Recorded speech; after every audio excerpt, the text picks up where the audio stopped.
They laughed when I got a crumpled envelope. Until Rome changed everything. You got the what? My cousin snorted. A plane ticket? We got the jet. My grandfather's will was the last place I expected to be humiliated. My two cousins strutted away with his private jet, watches, art, and stock portfolios.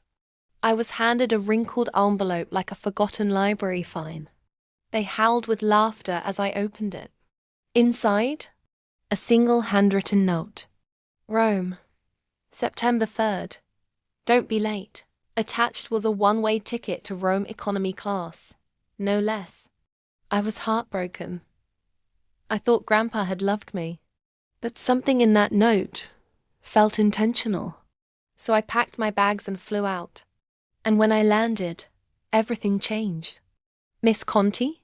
A man in a black suit held up a placard with my name at Fiumicino Airport. Confused, I walked up. He smiled warmly and said 6 words that would flip my entire world. Your grandfather left you the empire. I blinked. Excuse me. He handed me a folder. Inside were property deeds, business shares, passwords, and a letter with Grandpa's seal. Turns out, the will my cousins saw was just a decoy. Grandpa didn't trust them. He knew they'd fight over shiny things like spoiled raccoons. What he really valued was loyalty, heart, and grit. That's what I had given him. I stayed by his side during his illness. We talked about life, history, art, and legacy. He left them distractions. He left me the throne.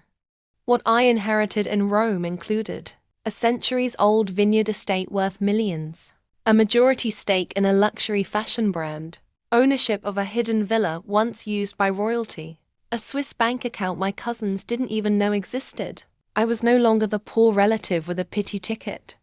I was the heiress. And then I got my revenge. I invited my cousins to Rome a month later.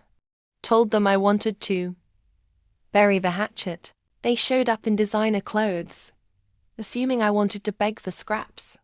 I hosted them at the villa. They marveled at the architecture, the imported marble, the hand-painted ceilings. Who owns this place? One cousin asked, sipping wine. I smiled. I do. Their faces dropped. Then I showed them the documents. Grandpa always said not everything that glitters is gold, I said. Some gold is earned. They begged for a stake. I gave them one job. Harvesting grapes. Minimum wage. No shortcuts. They lasted 2 days. Now I run the empire. I sip espresso overlooking vineyards. I sign deals from my rooftop office in Milan, and I fly in private jets that they once flaunted.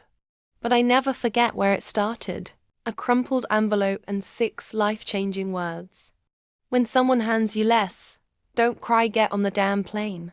Subscribe now for more real revenge stories that prove the underdog doesn't just survive. They thrive. Because next time they laugh at you, let them. The last laugh is coming.